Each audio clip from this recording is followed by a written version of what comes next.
Walking. 3, 2, 1, and scene. The drama program in District 65 is based in creative drama. Creative drama is a process-centered approach. It's improvised, and it really is about walking in the shoes of someone else and seeing the world through their eyes. Is there anyone in this cave that would be willing to fight the battle with each and scene? Really good. They've done some amazing work. The passion and the support and the skills that our teachers embed in our students. Same place. Darlene, David, watch the twins, I have to leave. There's something at the table for every student in drama. So depending on a student's talents and interests, whether it's design, acting, predicting, playwriting.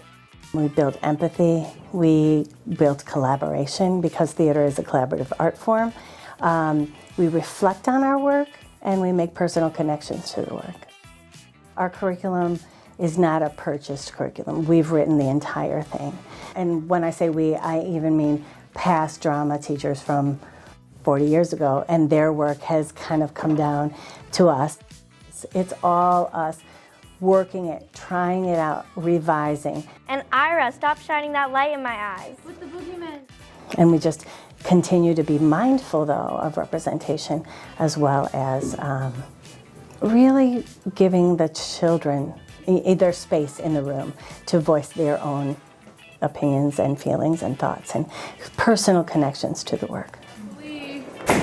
You really done it this time, David. Me, what I do? How can I help that something get out? That notion of the collaboration being recognized is so powerful because it really can't be done by one person. We really have a wonderful team. I think it's a true passion for all of us, and I think it shows through our work with the students.